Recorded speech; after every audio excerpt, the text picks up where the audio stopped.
Olá! No vídeo de hoje a gente conversa um pouco sobre uma das narrativas mais famosas do mundo, Édipo Rei do Sófocles. Para quem não sabe, o Sófocles foi um importante dramaturgo grego que viveu durante o século V a.C., época essa que coincidentemente foi a época do apogeu do teatro grego. Então foi bem o período que o teatro se tornou o que a gente conhece hoje no Ocidente como teatro. E nessa época haviam algumas competições de peças, então eram escolhidas 3 peças diferentes para serem levadas ao público, e esse público escolhia qual era a peça vencedora dentre elas. E nessa época também tinha um dramaturgo chamado Ésquilo, que era tido como o bambambam desses concursos, que ele levava todos em primeiro lugar. E aí o Sófocles, já na sua primeira tentativa, na sua primeira participação desses concursos, já consegue desbancar o Ésquilo e vem a se tornar o poeta trágico mais famoso do mundo. E Édipo Rei é a sua peça mais famosa, já que eu acho que não configura esse spoiler falar do enredo de uma peça que foi escrita há mais de 2.500 anos atrás. Eu vou falar abertamente do enredo dessa peça aqui no vídeo, então se você não quiser spoiler, se é que dá pra chamar isso de spoiler, melhor não assistir. Bom, a narrativa aqui se desencadeia a partir de uma peste que acomete a cidade de Tebas, onde o Édipo é rei. Então, ao ver o seu povo ali agonizando, o Édipo resolve investigar o que ele tem que fazer para dizimar essa peste. E a primeira ação que ele toma é consultar um oráculo.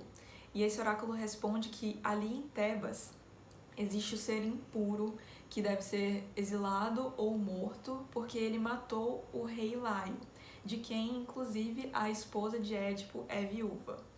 Então ele tem que descobrir quem que matou esse rei para que a peste vá embora. E o Édipo se sente no dever de investigar essa morte do rei Laio. Então ele resolve consultar um profeta que vive ali próximo à cidade de Tebas. E esse profeta vem, mas fica muito claro que esse profeta está meio desconfortável com a posição dele de ter que falar quem é o assassino do rei Laio. Mas o Édipo o ameaça e o profeta não vê escolha a não ser falar quem é o assassino. E o que esse profeta responde é que o próprio Édipo é o assassino a quem ele procura. E não só isso. Além de ser o próprio assassino que ele procura, o Édipo estava destinado desde o seu nascimento a casar com sua mãe após matar o seu próprio pai. Então Édipo se recusa a acreditar, acha que ele está sendo vítima de uma conspiração, mas o próprio Édipo já tinha ouvido essa profecia antes. Antes de vir a Tebas e se tornar o rei de Tebas, ele morava numa cidade chamada Corinto, onde lá ele era filho dos reis. E ele tinha ouvido essa profecia de que ele ia matar o próprio pai e depois desposar a própria mãe. E é por isso mesmo que ele vai para Tebas, para fugir dessa profecia. Só que no caminho ele acaba matando um homem que se interpõe como obstáculo para a viagem dele. Quem será esse homem, né?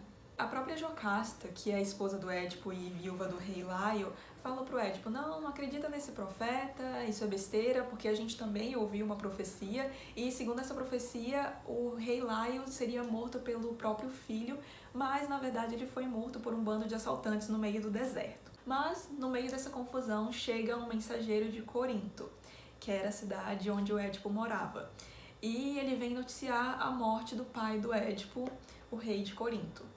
E aí o Édipo começa a achar que essa profecia está se cumprindo de alguma forma. O que ele pensa? Que o pai dele morreu de saudades pelo Édipo ter fugido de Corinto e que o Édipo, portanto, seria o culpado pela morte do pai, só faltaria, portanto, desposar a própria mãe.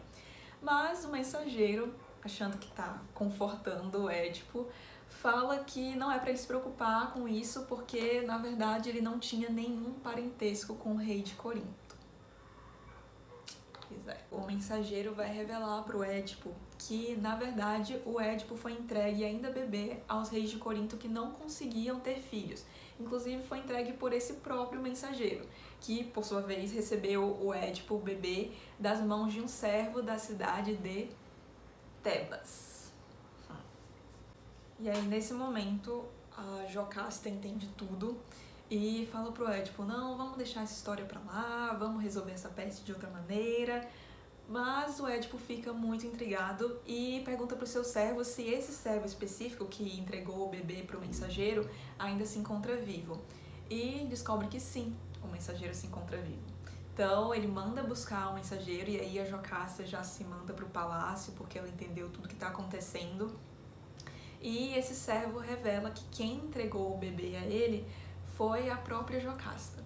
E aí o Édipo entende que essa profecia pode ter de fato se realizado. Só falta uma peça desse quebra-cabeça. Então, será que ele matou o rei Laio? Então ele começa a questionar ali dos seus servos como que eram as feições desse rei e descobre que essas feições batiam exatamente com as feições que o homem que ele matou no deserto tinha. Então descobre que ele não só matou realmente o rei Laio, que era o seu próprio pai, mas também desposou a própria mãe. A profecia foi cumprida e o Édipo, achando que estava fugindo dessa profecia, fugindo do seu destino, ao fugir de Corinto, acaba indo de encontro com o que já estava predestinado para ele desde o seu nascimento. O Aristóteles, aqui na sua poética, vai trazer Édipo Rei como um exemplo de excelência na arte da tragédia. E o que é a tragédia? A tragédia tem como objetivo fazer uma mimese, ou seja, uma imitação das ações e das paixões humanas, visando provocar no público uma catarse. E essa catarse se resume em provocar no público sentimento de pavor, de compaixão. E por que o Édipo Rei é tido como exemplo de excelência para o Aristóteles na arte da tragédia? Para o Aristóteles, a estrutura mais bela da tragédia se dá com a associação entre reviravolta, que é quando acontece ali uma inversão dos cursos dos acontecimentos, e reconhecimento, que é quando se passa da ignorância ao conhecimento. E é justamente o que a gente tem aqui no Édipo Rei. A gente tem o reconhecimento que começa quando o mensageiro vem comunicar a Édipo que o rei morreu e que o Édipo não é filho daquele rei, e também quando ele percebe que ele matou o rei Laio, então ele é o assassino que ele estava procurando. E aí a gente tem a reviravolta, que é quando a ação passa de uma prosperidade para a adversidade. O Édipo, como forma de punição a si mesmo, acaba furando os seus olhos, e é por isso que o Édipo é sempre retratado com os olhos sangrando, e resolve se exilar da cidade de Tebas. E aí a gente tem também a catarse, porque todo esse reconhecimento gera uma espécie de pavor, choque no público, e também gera uma compaixão, porque o Édipo não cometeu todos esses erros que acabaram por confirmar a profecia de forma intencional, né? Foi tudo acontecendo ao acaso, que é algo que todo ser humano está sujeito. Então o público acaba tendo uma espécie de compaixão por esse personagem. E por que essa obra é tão emblemática até os dias de hoje? Além de ter sido usada aqui como estudo de caso pelo próprio Aristóteles como exemplo de excelência na arte da tragédia e também ser a tragédia mais conhecida até hoje, o Sófocles também foi responsável por uma contribuição muito importante para o teatro. Então, a gente tem aqui esse livro, o livro da literatura, que inclusive eu recomendo para todo mundo que lê livro, tem esse livro em casa, porque ele faz vários comentários interessantes sobre obras importantes que a gente tem na literatura mundial. E aqui ele mostra o desenvolvimento da tragédia grega, não sei se vai dar para ver. Então, no início tinha somente o coro. Então, esse coro estava ali narrando a história, também demonstrava o que os personagens daquela história estavam sentindo, mas era somente o coro no palco, não tinha os personagens em si. Eles narravam e narravam também tudo que o personagem estava sentindo, além de toda a ação. Depois surge o protagonista, então você tinha o coro no fundo, o protagonista falava, mas só verbalizava ali o que estava acontecendo na ação, e o coro verbalizava o que estava acontecendo dentro daquele protagonista. Depois a gente passa para ter o deuteragonista, que era o personagem que fazia uma espécie de oposição ao protagonista. Então aqui já tem um pouco mais de complexidade, porque pode ter uma espécie de diálogo.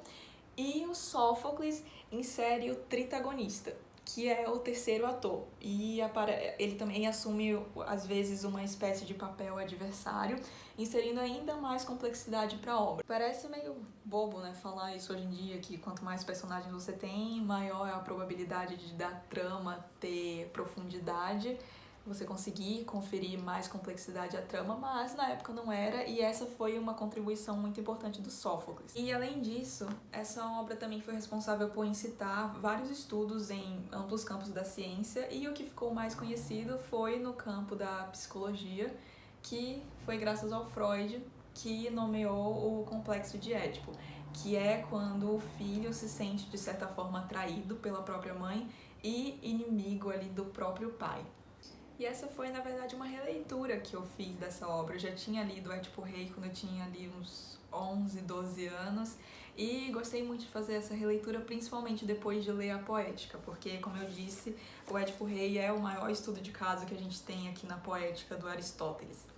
E fica a dica de um livraço para ler na quarentena, que é curtinho, em 1 ou 2 horas no máximo, acho que você mata esse livro aqui. E super importante, eu acho que esse é um livro desses cânones que todo mundo que se interessa por literatura vai ler em algum momento, porque inspirou muita coisa que veio depois e que a gente consome até hoje. Não sei se vocês sabem, mas esse livro hoje é tido como parte de uma trilogia chamada Trilogia Tebana.